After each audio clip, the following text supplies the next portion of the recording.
सभी भाई बहनों को जय मसीह की।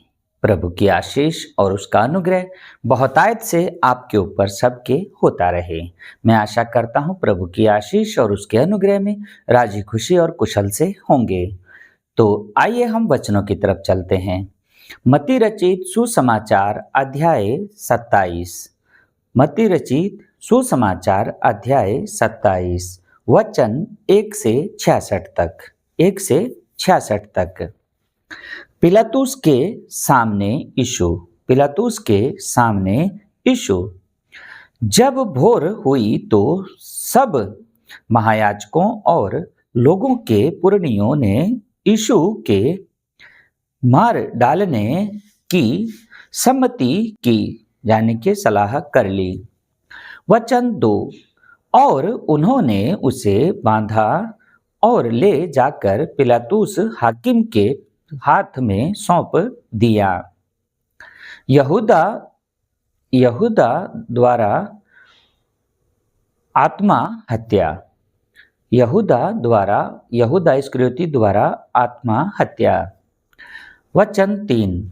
जब उसके पकड़वाने वाले यहूदा ने देखा कि वह दोषी ठहराया गया है तो वह पछताया और वह 30 चांदी के सिक्के महायाजकों और पुरनियों के पास फिर लाया, वापस लेके आ गया।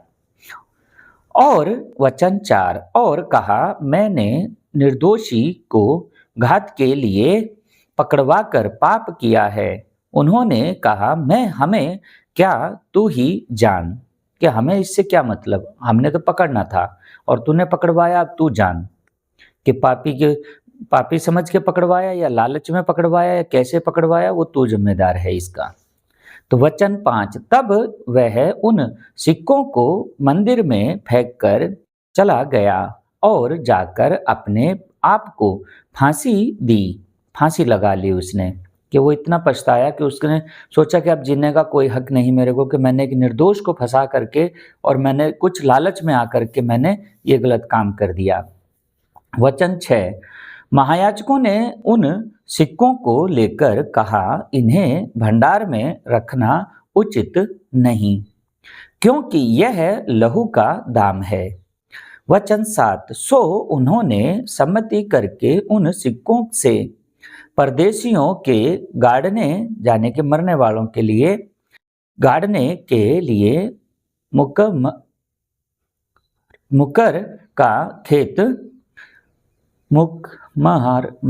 का खेत मोल ले लिया।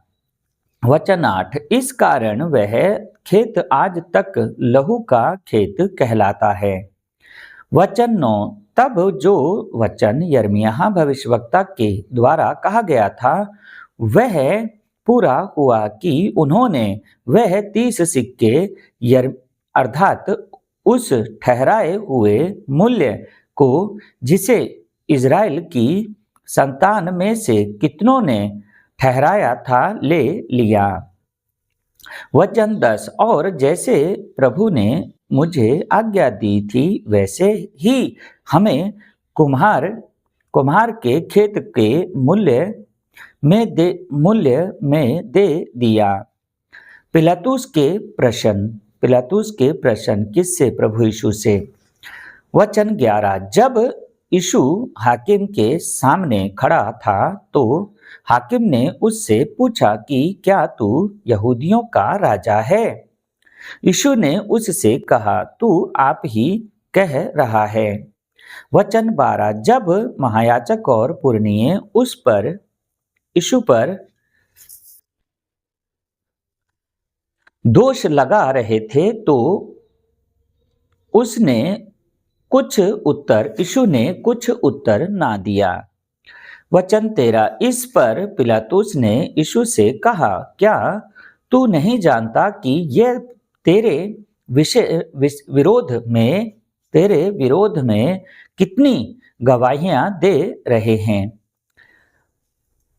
वचन 14। परंतु यीशु ने पिलातुस को एक बात का भी उत्तर नहीं दिया, यहाँ तक कि हाकिम को बड़ा आश्चर्य हुआ। मृत्यु दंड की आज्ञा। वचन 15।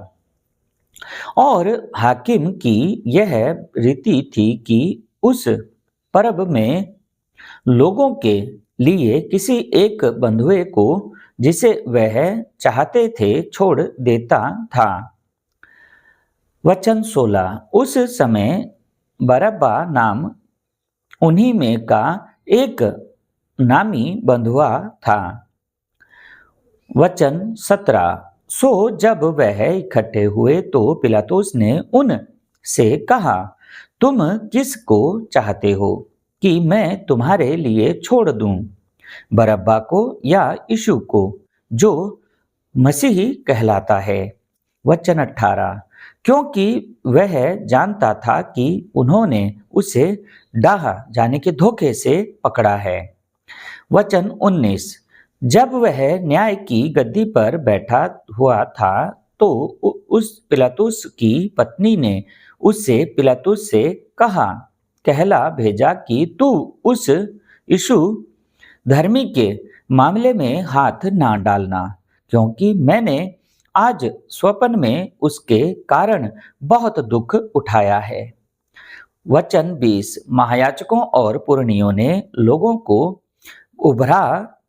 उभरा कि वह बरअब्बा को मांग लें और यीशु को नाश करें, क्योंकि सच्चाई जो बता रहा है उसको तो नाश करना ही पड़ेगा, लेकिन जो झूठ और फरेब में है उसे बचा लो। तो प्रभु को नाश करवाया गया और डाकू को बचाया गया। वचन 21। हाकिम ने उनसे पूछा कि इन दोनों में से किसको चाहते हो कि तुम्हारे लिए छोड़ दूं? उन्होंने कहा, बरअब्बा को, जो डाकू था।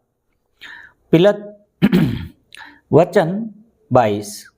पिलातुस ने उनसे पूछा, फिर यीशु को जो मसीह कहलाता है क्या करूं? सब ने पिलातुस से कहा, वह क्रूस पर चढ़ाया जाए। वचन 23। हाकिम ने कहा, क्यों? यीशु ने क्या बुराई की है? परंतु वह और भी चिल्ला कर कहने लगे, वह क्रूस पर चढ़ाया जाए, क्योंकि उभार रखा था उनको, भड़काया हुआ था उनको कि भाई उसको जो है ये कहो। वचन 24। जब पिलातुस ने देखा कि कुछ बन नहीं पड़ता, परंतु इसके विपरीत हुल्लड़ होता जाता है, तो पिलातुस ने पानी लेकर भीड़ के सामने अपने हाथ धोए कि जो मैं करने जा रहा हूं इसमें मैं निर्दोष हूं, कि मैंने अपने हाथ धो लिए। ये जो तुम चिल्ला रहे हो ये सब कुछ तुम्हारे सिर पर है, मेरे सिर पर नहीं। तो पिलातुस ने हाथ धो लिए और कहा, मैं इस धर्मी के लहू से निर्दोष हूं, तुम ही जानो। वचन 25। सब लोगों ने उत्तर दिया कि इसका लहू हम पर और हमारी संतान पर हो, कि हम जिम्मेवारी लेते हैं कि जो भी होगा हमारा होगा। वचन 26। इस पर पिलातुस ने बरअब्बा को उनके लिए छोड़ दिया और यीशु को कोड़े लगवाकर सौंप दिया कि क्रूस पर चढ़ाया जाए।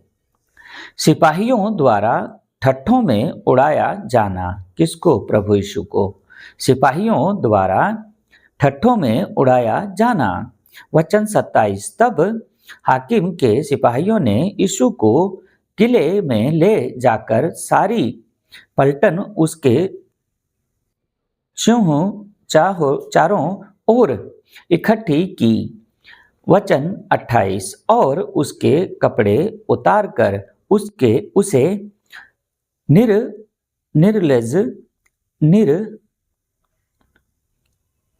किरमजी बागा पहनाया। वचन 29। और कांटों का मुकुट गूंदकर उसके सिर पर रखा और उसके दाहिने हाथ में सरकंडा लेकर सरकंडा लेकर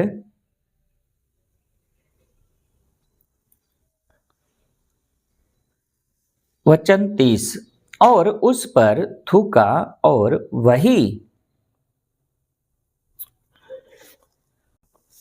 सरकंडा दिया और उसके आगे घुटने टेक कर उसे ठट्ठों में उड़ाने लगे कि है यहूदियों के राजा नमस्कार। वचन 30 और उस पर थूका और वही सरकंडा लेकर उसके सिर पर मारने लगे।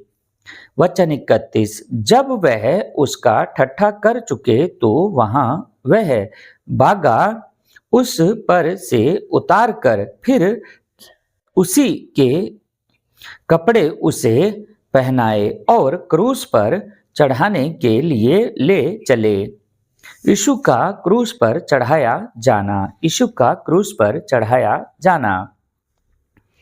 वचन 32 और बाहर जाते हुए उन्हें शमौन नाम एक कुरेनी मनुष्य मिला। उन्होंने उसे बैगार में पकड़ा कि उसका क्रूस उठा ले चले। वचन 33 और यीशु स्थान और उस स्थान पर जो गुलगुता नाम की जगह अर्थात खोपड़ी का स्थान कहलाते हैं पहुंचाकर। वचन 34 उन्होंने पित्त मिलाया हुआ दाखरस उसे पीने को दिया, परंतु यीशु ने चखकर पीना ना चाहा। वचन 35 तब उन्होंने उसे क्रूस पर चढ़ाया और चिट्ठियां डालकर उसके कपड़े बांट लिए। वचन 36 और वहां बैठकर उसका पहरा देने लगे। वचन 37 और उसका दोषपत्र उसके सिर के ऊपर लगाया कि यह यहूदियों का राजा यीशु है। वचन 38 तब उसके साथ 2 डाकू एक दाहिने और एक बाएं क्रूसों पर चढ़ाए गए। वचन 39 और अपने जाने और आने जाने वाले सिर हिला हिलाकर उसकी निंदा करते थे। वचन 40 और यह कहते थे कि है मंदिर के ढाने वाले और 3 दिन में बनाने वाले, अपने आप को तो बचा, यदि तू परमेश्वर का पुत्र है तो क्रूस पर से उतरा। वचन 41 इसी रीति से महायाजक भी शास्त्रियों और पुरनियों समेत ठट्ठा करके कहते थे, इसने औरों को बचाया और अपने को नहीं बचा सका। वचन 42 यह तो इस्राएल का राजा है, अब क्रूस पर से उतर आए तो हम उस पर विश्वास करें। वचन 43 उसने परमेश्वर पर भरोसा रखा है। यीशु ने परमेश्वर पर भरोसा रखा है। यदि वह इसको चाहता है तो अब इसे छुड़ा ले, क्योंकि इसने कहा था कि मैं परमेश्वर का पुत्र हूँ। वचन 44 इसी प्रकार डाकू भी जो उसके साथ क्रूस पर चढ़ाए गए थे उसकी निंदा करते थे। यीशु का प्राण त्यागना। वचन 45 दोपहर से लेकर तीसरे पहर तक उस सारे देश में अंधियारा छाया रहा। वचन 46 तीसरे पहर के निकट यीशु ने बड़े शब्द से पुकार कर कहा, एली एली लामा शबकतनी, अर्थात है मेरे परमेश्वर है मेरे परमेश्वर, तू ने मुझे क्यों छोड़ दिया। वचन 47। जो वहां खड़े थे उनमें से कितनों ने यह सुनकर कहा, वह तो एलिय्याह को पुकारता है। वचन 48। उनमें से एक तुरंत दौड़ा और पंजर लेकर स्पंज लेकर सिरके में डुबोया और सरकंडे पर रखकर उसे चुसाया। हालेलुया। वचन 49। औरों ने कहा, रह जाओ, देखें एलिय्याह उसे बचाने आता है कि नहीं। वचन 50। तब यीशु ने फिर बड़े शब्द से चिल्लाकर प्राण छोड़ दिए। वचन 51। और देखो, मंदिर का पर्दा ऊपर से नीचे तक फटकर दो टुकड़े हो गया और धरती डोल गई और चट्टानें तड़क गई। वचन 52। और कब्रें खुल गई और सोए हुए पवित्र लोगों की बहुत लोथें जी उठी। वचन 53। और उसके जी उठने के बाद वह कब्रों में से निकलकर पवित्र नगर में गए और बहुतों को दिखाई दिए। वचन 54। तब सूबेदार और जो उसके साथ यीशु का पहरा दे रहे थे, भूडोल और जो कुछ हुआ था देखकर अत्यंत डर गए और कहा, सचमुच यह परमेश्वर का पुत्र था। वचन 55। वहाँ 55। वचन 55। बहुत सी स्त्रियां जो गलील से यीशु की सेवा करती हुई उसके साथ आई थी, दूर से यह देख रही थी। वचन 56। उनमें मरियम मगदलनी और याकूब और योसेस की माता मरियम और जबूदी के पुत्रों की माता थी। हालेलुया। यीशु का दफनाया जाना। यीशु का दफनाया जाना। वचन 56-57। वचन 57। जब सांझ हुई तो यूसुफ नाम अमरिय्याह का एक धनी पुरुष, जो आप ही यीशु का चेला था, आया। उसने पिलातुस के पास जाकर यीशु की लोथ मांगी।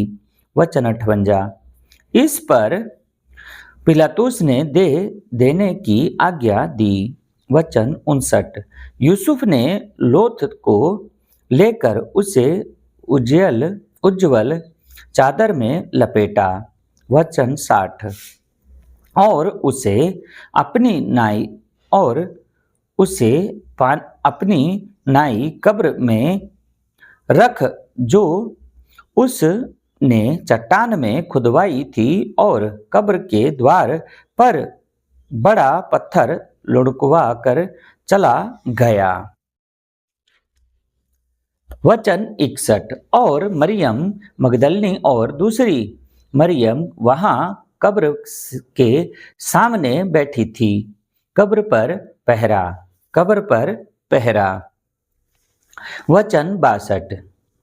दूसरे दिन तो तैयारी के दिन के बाद का दिन था।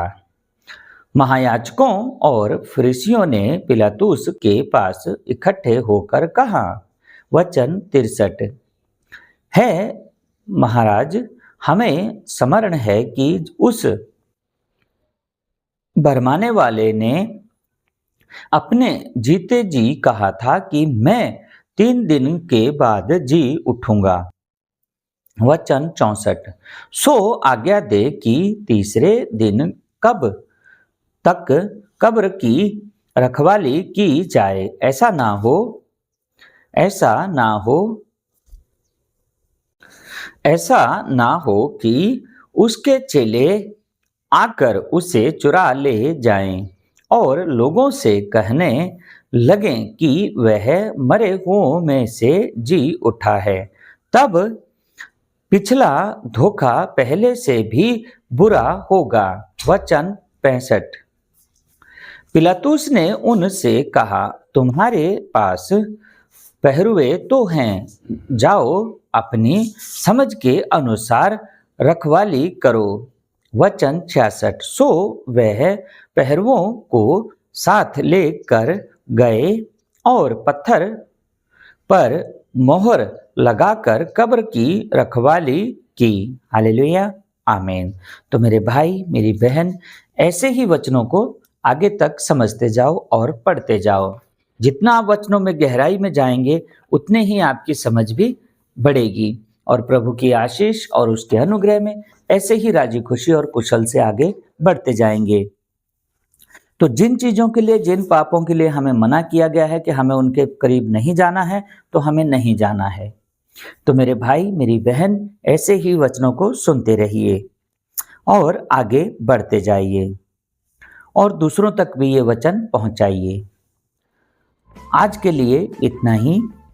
वचनों में बने रहने के लिए आप सबका धन्यवाद। Praise the Lord.